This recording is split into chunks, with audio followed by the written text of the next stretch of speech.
everyone, today's episode is about aromatherapy for plants. I know it sounds a little gimmicky, but it's not. So basically what I'm trying to do is to come up with my own bug spray by using a combination of various essential oils.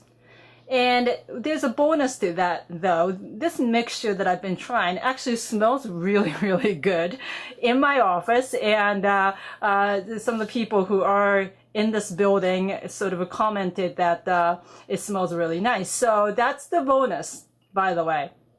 So anyway, the reason why that I wanted to experiment on essential oils is just because I know a little bit about aromatherapy, and I had a bottle or two to begin with. Then I realized, well, this is kind of interesting, so why don't I just try different combinations? And I can't say that I perfected it just yet, but I have been sort of successful with my mixture to discourage the pests that I have. And later on, I hope to show you the pest that I speak of. I haven't been able to figure that out what that is. It's not that simple. It's not white flies or, spider mites or anything. And I'm thinking the thrips, but I don't know exactly. Maybe you guys can tell me what they are. They're pretty invasive and sturdy, and yeah, I'm so fed up with it. So I'm really focused on getting rid of them, and I'm almost there with it. So anyway, why don't I start from explaining what these bottles are? Starting from the left, the first one is Cedar Wood. There you go. And the reason why I came up with this idea of using cedar wood is the fact that the people back in the day used to use cedar chest and all that to sort of fend off moss for getting them onto their clothing that they're storing, like silk clothing, stuff like that. So I can kind of see that the bugs don't like the smell of it, even though I personally like the smell, but they don't, I believe. So the cedar wood, I've been using this, and I think it's making a huge impact. The next one is Rosemary, and this is a common one where many people encourage rosemary to be used in their bug spray mixture. So it's pretty common, and again, it smells really, really good for us, for humans. The next one is tea tree oil. So both rosemary and tea tree has antiseptic and antifungal sort of features in them. So I figured that would probably work really, really well. So here's tea tree. The last one is peppermint. And I know it may sound kind of strange, and I'm not really trying to come up with essential oil mixture for mood enhancing or anything like that, but hear me out on this. So basically I have spearmint plants and the peppermint plants here in this office grow space. And this bug that I'm dealing with love spearmint plants. However, they don't go near my peppermint plants. And as you can see, they're growing really, really well. And I don't see anything underside of the leaves, nothing. These are growing very well, and the bugs don't go near them. So I start to think about that a little bit more and see maybe that menthol part of this peppermint is sort of working effectively. So I wanted to give this a shot, hence the peppermint essential oil. Now, you might have been wondering why in the world I don't have neem oil. Right, I've just ordered it. So it should be arriving in a couple of days, and yes, I can't wait to use neem oil. Neem oil is known to be used for pesticides, natural pesticides especially, and I'm sure that will have any positive impact, well, I'm hoping anyway. So once I get that, then I can do another update on this. But just to give you a background on what I've tried in the beginning, first I just tried rosemary only, and it really, I couldn't really tell the difference. I didn't think that it was doing anything else. So I tried another combination of rosemary and tea tree oil, and I start to see that as long as I spray often, I think I was able to keep those pests off my plants. Now, when I added a cedar wood to it, I can tell a major impact on the pests that I'm trying to get rid of. I can clearly tell that they do not like it. It slows down their reproduction process so they don't spread out too quickly.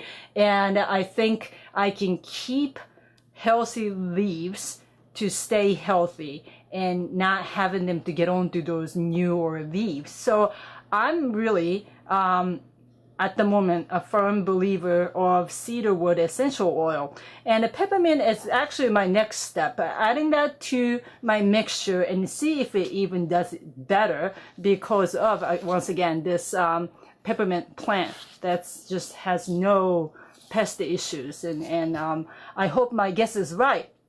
So let me just get on to making the mixture. Here I have 16-ounce spray bottle. And you do want to get a sturdy one, not those that you can get at dollar store or something, just because they tend to snap off easily and broken off. I've tried like 3 different bottles and didn't work. So I spent a little bit more money on this sprayer and it seems to be working quite well.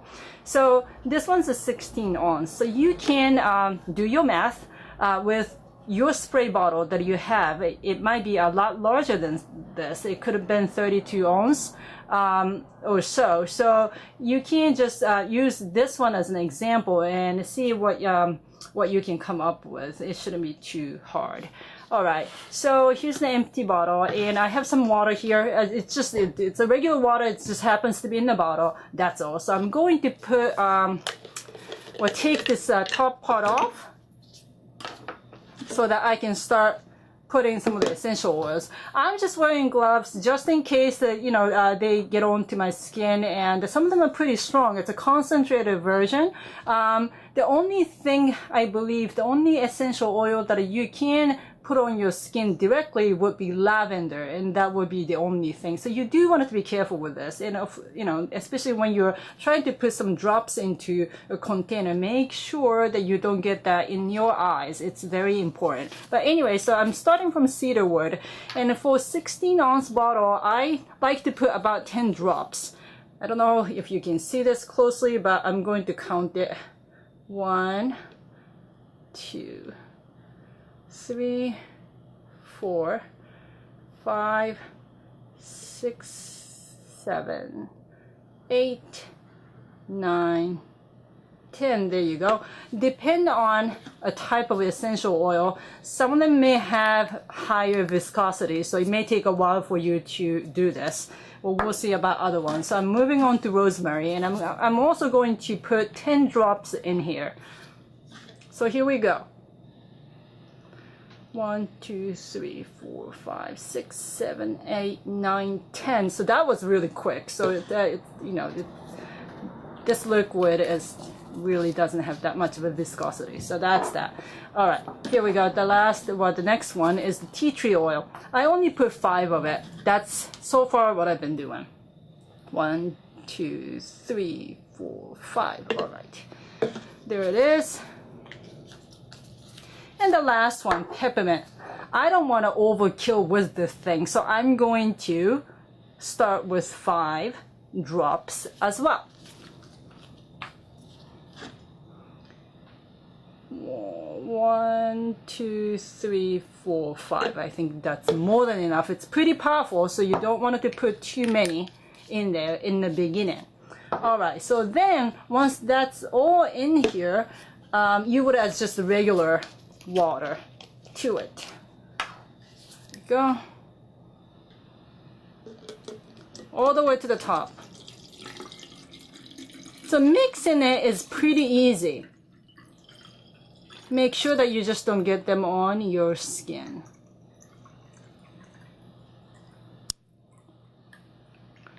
There you go.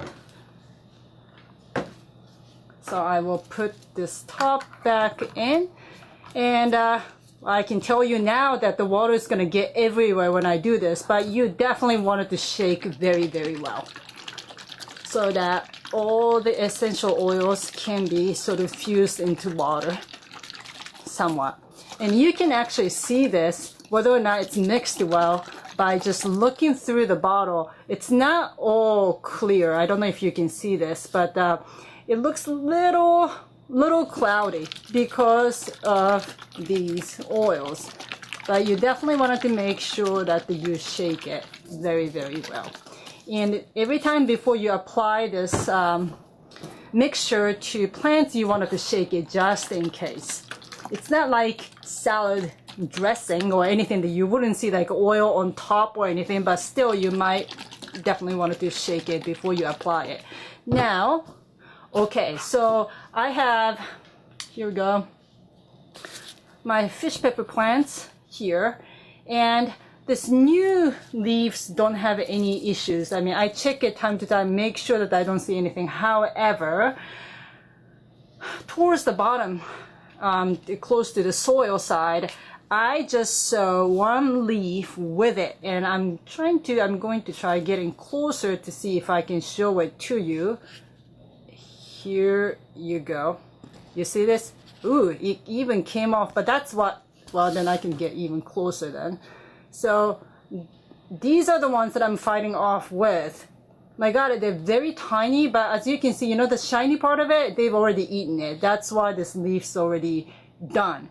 And that's what I've been battling with. So what I do is to shake the bottle once again and try tilting it and try to spray. Well, in the beginning, I might have to do this a little bit to just get something out. To spray the underside of the leaves from the bottom.